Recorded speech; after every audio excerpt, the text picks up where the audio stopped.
اب دھوپ میں کھڑے رہ کر اپنا اور میرا رنگ جلانے سے بہتر ہے کہ مجھے بال دیں اور جا کر اے سی کی ٹھنڈک میں بیٹھے.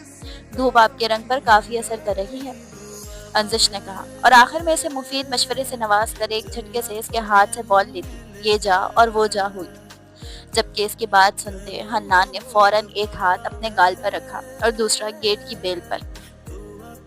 ارے کون سا آفت آ گیا؟ آ رہا ہے بھائی، آ رہا ہے.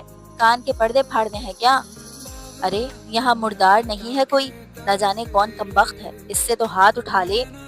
ارے بیتاب خان ہمارا نام ہے، مگر نہ جانے کون ہم سے بھی زیادہ بیتاب ہوئے جا رہا ہے. بیگ ہاؤس کا چوکیدار اور خاص ملازم جو ابھی ابھی اندر گیا تھا، متواتر بجتی گھنٹی کی آواز سن الٹے پیر باہر بھاگا تھا اور بڑبڑاتا ہوا ہانپتے کانپتے دروازے تک پہنچا تھا اور دروازہ کھولا تھا. ارے کون ہے خبیث کا بچ؟ چھوٹے سرکار تم؟ بیتاب خان حنان کو دیکھ کہتے کہتے رکا اور پھر مسکراتے لہجے میں گویا ہوا، لیکن حنان نے اس کی کسی بات کا جواب نہیں دیا. گاڑی اندر پارک کر دو، حنان نے چابی بیتاب خان کی طرف اچھالتے اجلت بھرے لہجے میں کہا اور تقریباً بھاگنے کے انداز میں اندر کی جانب بڑھا تھا. لاؤنج میں لگے بڑے سے آئینے کے سامنے خود کا چہرہ دیکھتے وہ کچھ پرسکون ہوا تھا. وہ اپنی اسکن کے بارے میں بے حد کانشیس تھا. اتنی کیئر شاید ہی لڑکیاں کرتی ہوں جتنی وہ اپنی اسکن کی کرتا تھا. اس کے بیگ میں 70% چیزیں کاسمیٹک کی ہوتی تھی اور تمام چیزیں امپورٹڈ ہوتی. ہر ہفتے وہ سیلون جایا کرتا تھا، اسی لیے ابھی جب انزش نے اسے اسکن کا کہا تو وہ فوراً اندر آیا تھا. پاکٹ سے لوشن اور سن اسکرین نکال کر چہرے پر لگاتے وہ اب قدرے پرسکون ہو چکا تھا. تبھی بیتاب خان گاڑی سے اس کا باقی سارا سامان نکال کے لے آیا تھا. صاحب اس کو کہاں رکھے؟ بیتاب خان نے پوچھا. یہ میرے کمرے میں لے جاؤ اور یہ والا دادا کے کمرے میں رکھ دو. حنان نے 2 سوٹ کیسوں کی طرف باری باری اشارہ کرتے کہا تو بیتاب خان فرما برداری سے سرس بات میں ہلاتے سوٹ کیس دیے اس کے کمرے کی جانب بڑھا تھا. اسے اس کی آمد کا علم تھا، اس لیے وہ اس کا کمرہ پہلے سے سیٹ کروا چکا تھا، جبکہ حنان خود دادا نسیم صاحب کے کمرے کی جانب بڑھا تھا تاکہ ان سے ملاقات کر سکے. انزش جیسے ہی گھر میں داخل ہو کر سیڑھیاں چڑھنے لگی تبھی اسے اپنے بالوں پر کھچاؤ محسوس ہوا تھا. وہ درد سے سسکتی پیچھے مڑی جہاں فوزیہ بیگم اس کی چوٹی دبوچے سے خوار نظروں سے گھور رہی تھی. چھوٹی امی! انزش کے منہ سے اتنا ہی نکلا. درد برداشت سے باہر تھا. کیا کرنے گئی تھی باہر؟ بدبخت لڑکی، جب تجھے منع کیا ہے کہ تو باہر نہیں جائے گی تو کیوں جاتی ہے آوارہ؟ انزش کے گلابی گال پر تھپڑ مارتے فوزیہ بیگم تقریباً چیختے ہوئے بولی تھی. تبھی چھت سے انزش کی چھوٹی بہن ہادیہ اور چھوٹے بھائی عبید اور آریان بھی نیچے اتر آئے تھے. اپنی ماں کو غصے میں دیکھ وہ تینوں بیٹھ وہیں چھوڑتے اپنے اپنے کمرے میں چلے گئے، ورنہ ان کی درگت بھی بن سکتی تھی. وہ چھوٹی امی، میں وہ یہ بال. انزش جس کی زبان باہر کینچی کی طرح چل رہی تھی اس وقت بالکل الفاظ ادا نہ کر پا رہی تھی. یہ تیرے یہی آوارہ شوق جو ہے نا مجھے سخت ناپسند ہے. اپنے انہی شوق کی وجہ سے تو ایک دن ہمارے سر پر خاک ڈالے گی، تجھے تو میں چھوڑوں گی نہیں. فوزیہ بیگم نے غصے سے اس کے ہاتھ سے گیند لے کر پھینکی اور پھر غصے سے آگے بڑھتے بیٹ اٹھا لیا. نہیں چھوٹی امی، میں اندر نہیں جاؤں گی، پلیز یہ نہیں. فوزیہ بیگم کو بیٹ لے کر اپنی طرف بڑھتے دیکھ انزش کی جان ہوا ہوئی تھی، مگر فوزیہ بیگم نہ رکی. انزش کی سسکیاں پورے گھر میں گونجنے لگی کیونکہ اسے اونچی آواز میں چیخنے کی اجازت نہ تھی. نسیم صاحب سے ملاقات کے بعد اس نے چائے پی تھی. اسے سخت تھکاوٹ ہو رہی تھی اس لیے کھانے کی طلب نہ تھی. وہ کچھ دیر آرام کرنا چاہتا تھا. تبھی چائے کے ساتھ ہلکے پھلکے اسنیکس کھا لیے اور پھر اپنے کمرے میں آ گیا تھا. فریش ہونے کے بعد اس نے پردے گرائے اور اندھیرا کر کے لیٹ گیا. کھڑکیاں اس نے ہوا کی ترسیل کے لیے کھلی چھوڑ دی تھی. ابھی اس کی آنکھ لگے کچھ ہی دیر گزری تھی جب زوردار اور بے ہنگم گانوں سے اس کی آنکھ کھلی. میوزک زور و شور سے بج رہا تھا. حنان نے کوفت سے کھڑکی کی جانب دیکھا جس سے آواز آ رہی تھی اور کانوں پر تکیہ دے کر سونے کی کوشش کرنے لگا، مگر میوزک فل لاؤڈ اسپیکر پر چل رہا تھا. حنان انتہائی غصے سے بیڈ سے اٹھا تھا اور چلتا ہوا کھڑکی کی طرف آیا تھا.